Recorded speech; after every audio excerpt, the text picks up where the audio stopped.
حالات کے مد نظر اس بات کی طرف متوجہ کرنے کی کوشش کر رہا ہوں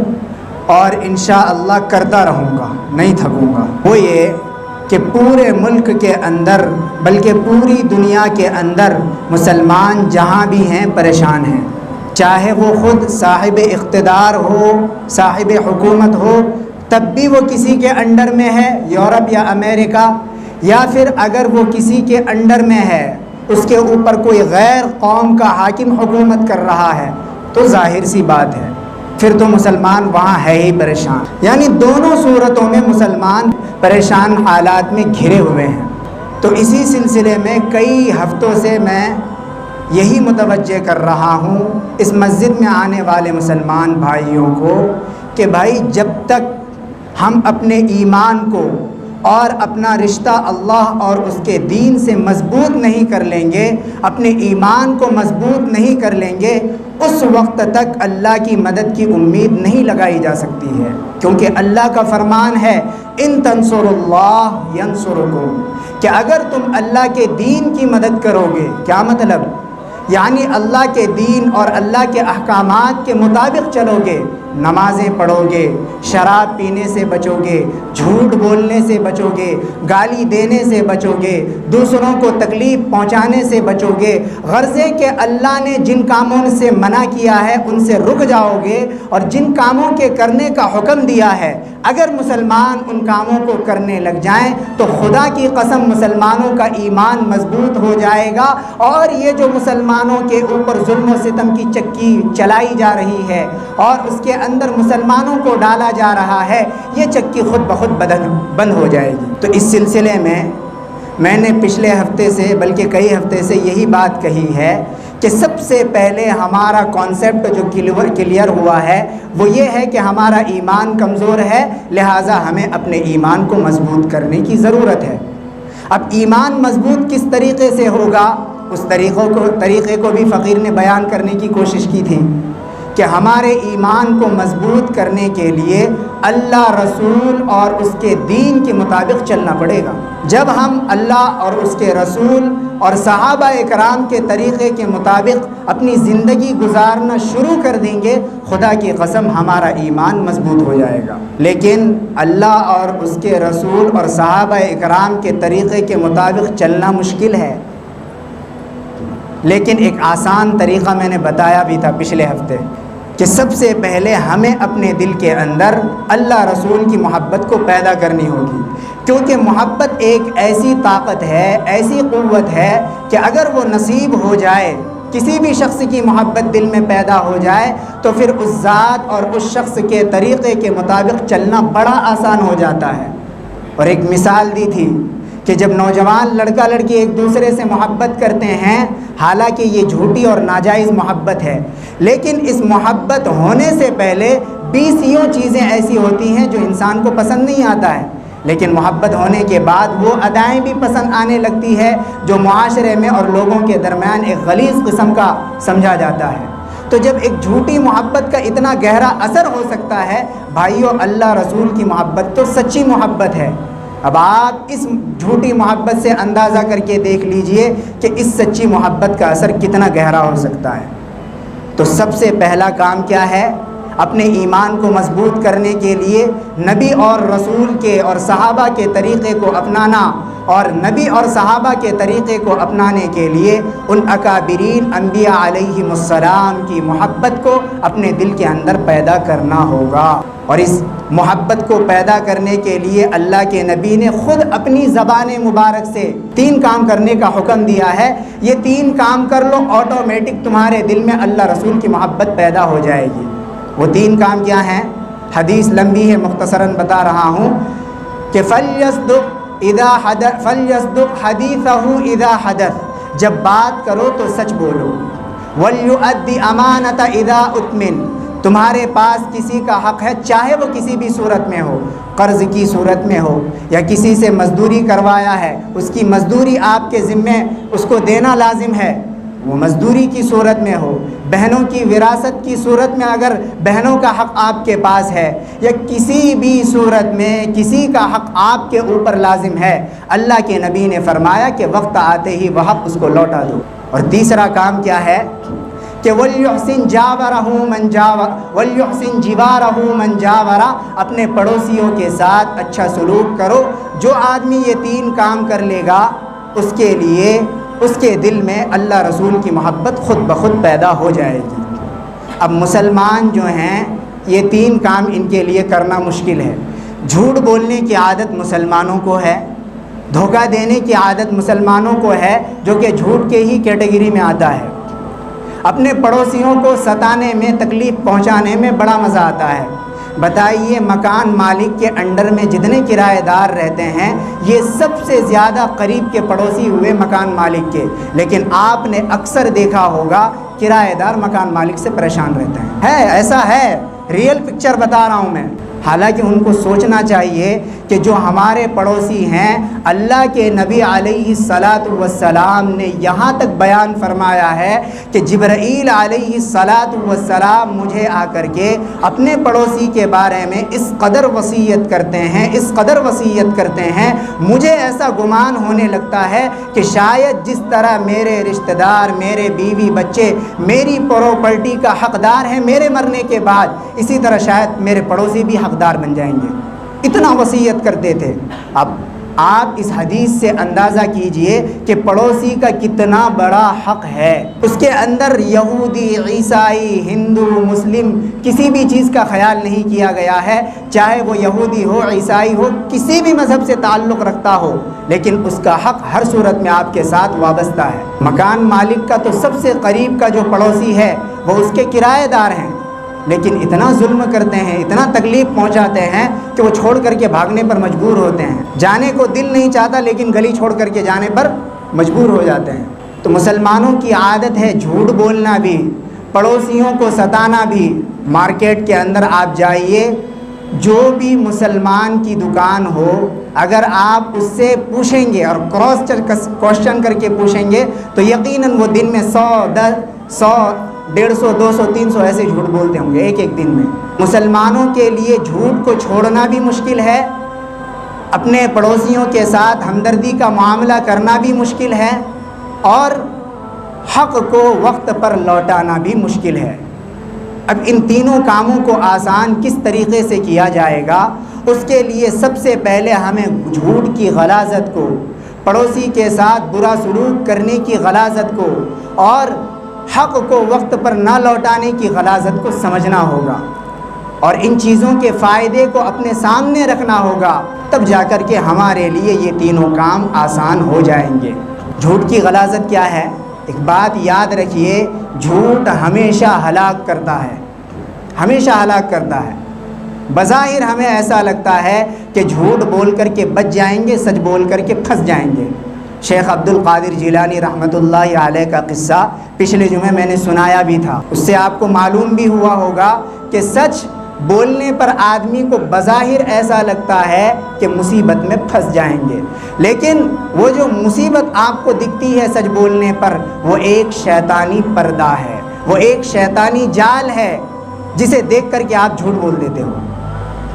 لیکن اس مصیبت والے پردے کے پیچھے جو کامیابی ہے، شیطان اس پردے کے ذریعے سے اس کامیابی کو چھپا دیتا ہے۔ جیسا کہ شیخ عبد القادر جیلانی رحمۃ اللہ علیہ سچ بول رہے تھے تو ہمیں ایسا معلوم ہو رہا تھا کہ ان کے سارے پیسے تو لٹ گئے، لیکن بعد میں پتہ چلا کہ سارے ڈاکو اس سچا پکا مسلمان بن کر کے ایک اور اللہ اور اس کے رسول کے بتائے ہوئے طریقے کے مطابق زندگی گزارنے کا فیصلہ کر لیا۔ اور جھوٹ بولنے کے نقصان ایک واقعہ سے بتاتا ہوں۔ برسیسا نامی بنی اسرائیل کا ایک بزرگ تھا، بڑا اللہ والا، کبھی اس نے اللہ کی نافرمانی نہیں کی تھی۔ اسی محلے کے اندر 3 نوجوان رہتے تھے اور ان کی ایک بہن تھی جو جوان تھی۔ ان لوگوں کو شکار پر جانا تھا 3-4 مہینے کے لیے، لیکن ان کو یہ خدشہ ہو رہا تھا کہ ہم گھر پہ اپنی بہن کو اکیلی نہیں چھوڑ سکتے، ہمارا کوئی رشتہ دار بھی نہیں ہے، محلے کے اندر کوئی ایماندار آدمی ان کو نظر نہیں آ رہا تھا۔ بالآخر ان کی نظر جا کر کے برسیسا پر ٹک گئی کہ یہ برسوں سے اللہ والا، عبادت گزار آدمی اور ایماندار ہے، لہٰذا ہم اپنی بہن کو ان کے حوالے کر کے چلے جائیں گے۔ فیصلے کے مطابق اپنی بہن کو ان کے حوالے کر دیا گیا۔ آخر